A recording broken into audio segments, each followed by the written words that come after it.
So, Sir Keir Starmer is now definitely Prime Minister, and Rishi Sunak's public apology to the Conservative Party, acknowledging the party's shortcomings and his own personal responsibility for the election defeat, comes as a significant admission amidst the dramatic shift in the political landscape. This follows the notable electoral defeats of high-profile Conservative figures such as Jacob Rees-Mogg. All the effort to design a mug for Jacob Rees-Mogg now probably completely useless, because Jacob Rees-Mogg will now slide off the political stage. He is now a has-been and a history and a quirky and indifferent figure of fun. I very much doubt that he will be of any interest at all on GB News now that he is no longer an MP. And Penny Mordaunt, with her aspirations and ambitions to become the party leader, no longer.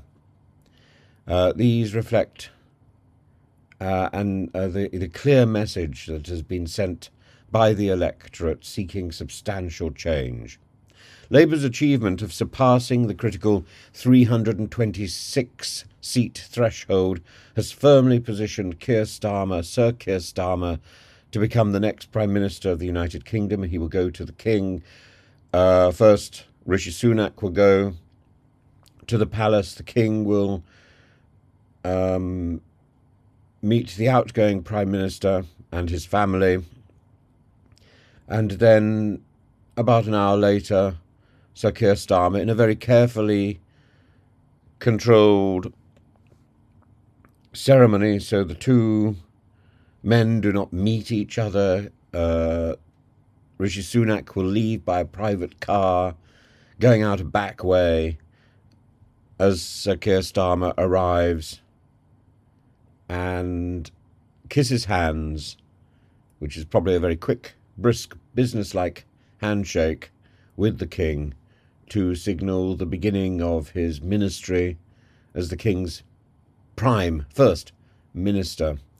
And the victory not only signals a pivotal change in leadership, but also underscores a broader shift in public sentiment, favouring Labour's vision and policies and rejecting the divisive, migrant-obsessed, Suella Braverman dictated, Rwanda raving policies of the outgoing government. Amidst these developments, Nigel Farage's election marks a noteworthy success for Reform UK. His return to Parliament for the first time is indicative of a growing support base for the party, which has capitalised on disenchantment with traditional politics. Alongside Farage, other Reform UK candidates who have seen success in this election include Richard Tice, the leader of Reform UK, the former leader of Reform UK, who has managed to secure a seat, further bolstering the party's influence and visibility in the political arena. Annunziata Rees-Mogg, Jacob Rees-Mogg's sister, a Rees-Mogg sibling. Her election victory adds to the party's prominence and suggests a potential family rivalry on political fronts. It's like having another version of Boris Johnson in Parliament, the siblings. And David Bull, known for his media presence and advocacy, David Bull wins. It signifies an increased acceptance of Reform UK's overall platform.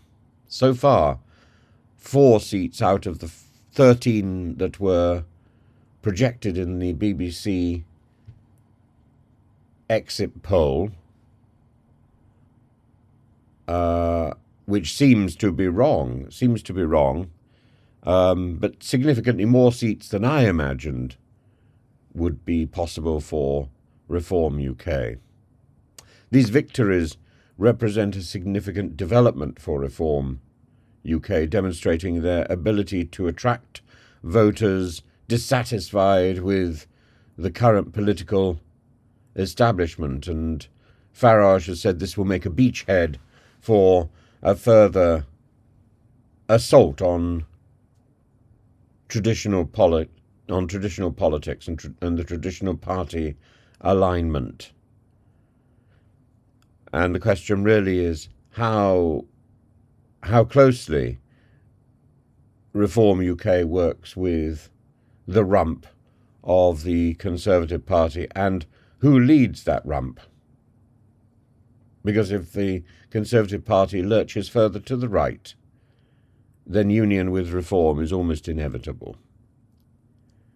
As the political landscape continues to evolve, these new dynamics will undoubtedly influence the direction of UK politics in the coming years.